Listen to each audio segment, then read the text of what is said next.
This is a story shared by Lois Wetzel about how learning about a past life helped a 7-year-old boy named Kevin.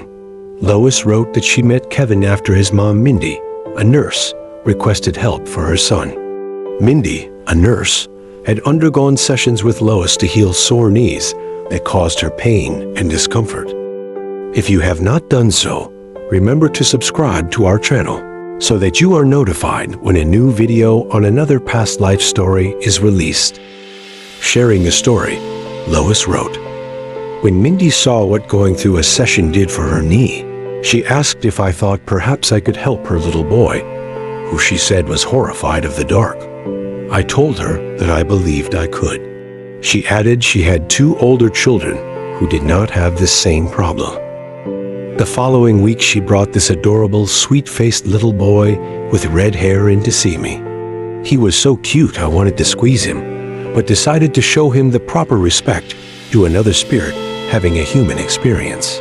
The situation we were addressing was serious for him, and I did not want him to feel minimized. Kevin reported he was so frightened of the dark and of being behind a closed door alone that he would wake up in the night shaking and need to get into bed with his mother and father.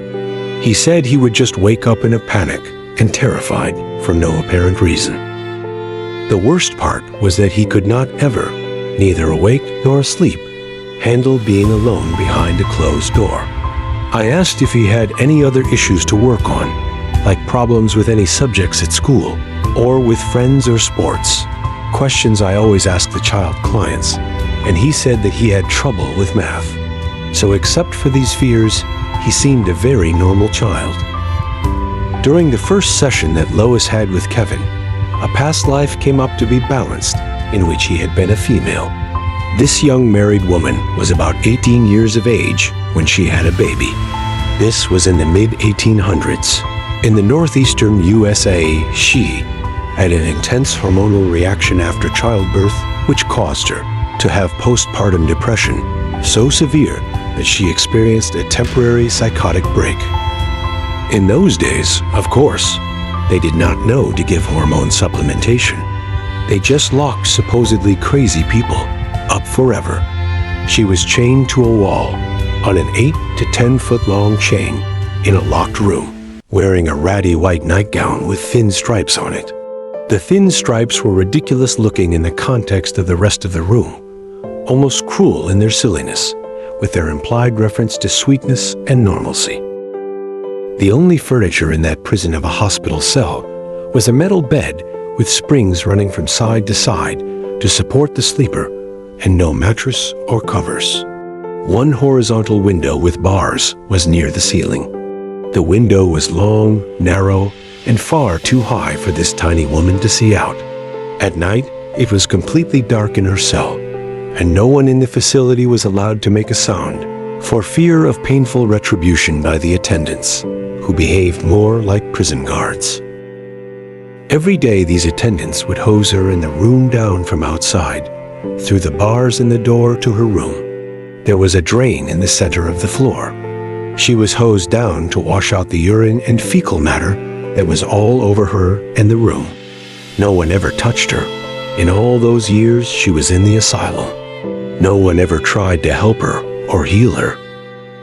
She was considered permanently insane, and no claims by her that she was over it were ever listened to. Even when she obviously got better, used the drain in the floor as a toilet, and tried to engage the guards in conversation.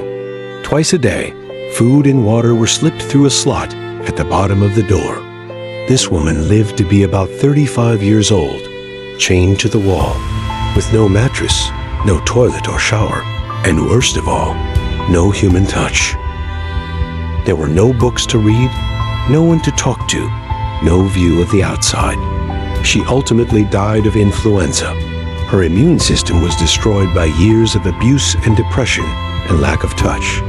When this soul reincarnated this time as a little boy, she chose a snuggly, warm, loving mother who would be patient with the need for excessive touching and calm about his inability to tolerate being behind a closed door, like the young mother had been at the asylum or in the dark alone.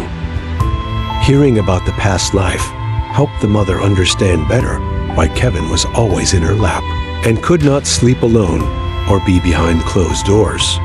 Kevin heard about the past life too, although the details were spared. The gory parts were glossed over. He said that it sounded familiar and wanted to know if he would ever get over it. I said now that he knew about it, he would just automatically get better. Lois wrote that the mother reported about 10 days later, when she came for her next session with her, that over a period of a few days, her son had begun to calm down. He was not sitting in her lap or up beside her on the couch every time she sat down. After about 3 days, he could go to bed and fall asleep without a light on in his room. A week after the session, he was able to sleep through the night and not wake up and crawl into bed with his parents. Kevin returned for a couple more sessions, but the largest shift occurred after the first. It was a profound change, and one for which his mom was deeply appreciative. The improvements that Kevin experienced have held. He has had no further issues with trouble sleeping alone, fear of the dark, nor being behind closed doors. He closes his door every day after school to do homework, play on his computer, build model airplanes, or listen to his music. He lives life as other children do. Do you know of any kids with behavior that is not easy to explain? If so, share your story below. If you have not done so, remember to subscribe to our channel so that you are notified when a new video on another past life story is released.